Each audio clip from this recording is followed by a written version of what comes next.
mag-secret file ay ilike mo muna ang video na to at mag-subscribe na sa aming YouTube channel. Don't forget to click the notification bell para hindi ka nahuhuli sa latest episode ng DJ Rocky's Secret Files.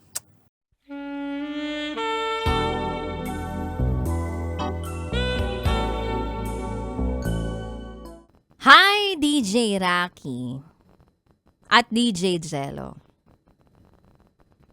Itago niyo ako sa pangalang Senshi. At ito, ang aking SPG. As in, super.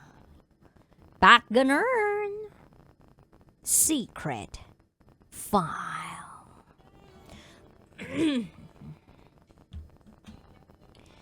Isang gabi, nagkainuman kaming magbabarkada.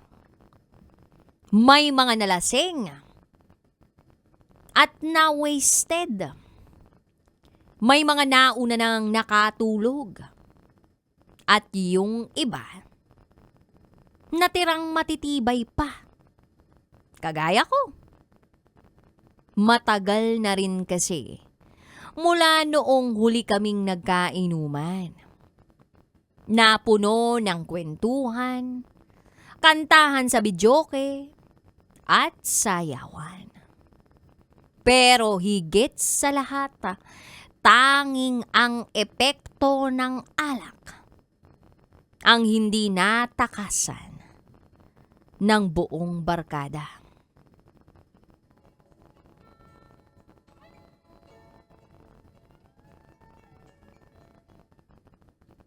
Kaya naman, bilang sila ay nasa bahay ko at bilang isa ko sa mga matitibay sa gripo, inalalayan ko ang mga weakling kong kaibigan na nauna nang sumuko sa inuman. Dinala ko sila sa sala at pinahiga sa banig na inihanda ko para sa kanila. Yung isa, naitago natin sa pangalang Oliver. Umiinom pa. Lumalaban pa. Kaya sabi ko, sige lang pre, inom ka lang, basta kaya mo pa. Ako bahala sa'yo. Etong si Oliver, kwento pa ng kwento tungkol sa love life nila ng ex niya. Nakahihiwalay lang. Oo, nag-break sila. Hindi naman ako interesado masyadong makinig sa mga kwento niya. Lalo na't alam ko at nasabi rin naman niya na siya ang nagloko sa kanila. Pinagsisisihan daw niya ang lahat ganito-ganyan. Hanggang sa nag-iiyak na DJ Rocky at DJ Jello. Ayun na, natatalo na si Oliver ng espiritu ng alak.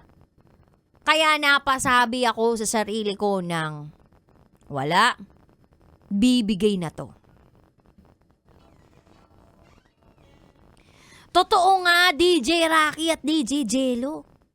Bumigay si Oliver. Nagsuka.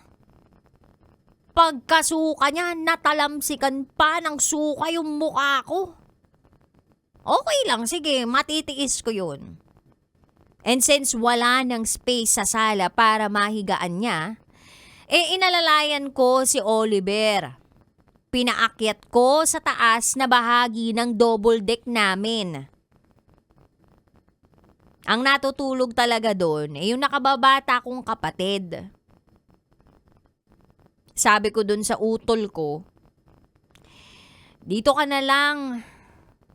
Tabi tayo. Sa baba. Pahihigayin ko si Oliver dyan sa taas. Ha? Sumang-ayon naman si utol. No choice eh.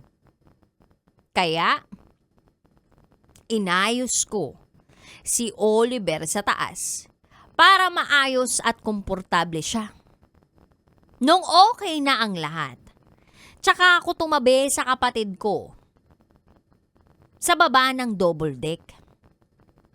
Hindi muna ako natulog, nag-cellphone muna ako. At nanood ng video sa YouTube. Maya-maya pa nakatulog na ako. Okay naman ng lahat eh. Nang bigla na lang akong makaramdam na para bang may malamig na likido na tumulo sa balikat ko. Siyempre, nagising ako. Akala ko tumutulo yung ulan. Tapos may butas yung bubong namin. Akala ko ganon, tumutulong ulan sa bahay namin. Pero hindi pala. Nilingon ko si paring Oliver sa itaas ng double deck. Sobrang sarap ng tulog. Nakabukas pa ang bibig. Anak nang! Tumutulo ang laway. At abot sa ibaba yung laway niya. Kaya tinapik ko siya sa pisngi niya. Pinahiga ko siya na hindi talaga tutulo yung laway niya papunta dun sa baba para hindi naman ako matamaan. Ang masaklap nito DJ Rocky at DJ Jello. Siyempre, 'di ba? Napunta na sa balikat ko, tumulo na eh. Hindi ko naman sinasadyang maamoy yung laway niya. Kaya nang maamoy ko talaga, maduwal ako sa pandidiri. Iba. Buti na lang napigilan ko pa rin kasi kung hindi, edi talo rin ako. Kinaumagahan, nagising na si Oliver. Nagpaalam na uuwi na. Sa bahay na lang magpapahinga. Kaya na raw niyang magmotor pauwi.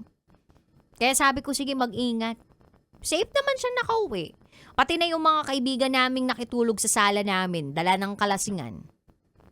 At eto yung DJ Rocky at DJ Jello hanggang sa mga sandaling to, hindi alam ni Oliver na halos natikman ko yung laway niya. Okay lang sana kung talagang lasing na lasing ako nun eh. Pero hindi. Gayunpaman, di na ako magpepresenta sa susunod na sa bahay gawin yung inuman. Hanggang dito na lang po muna. Salamat sa pagbabasa. Muli, ako si Senshi. At ito, ang aking SPG. As in, super. Backgunner. Secret. Fun.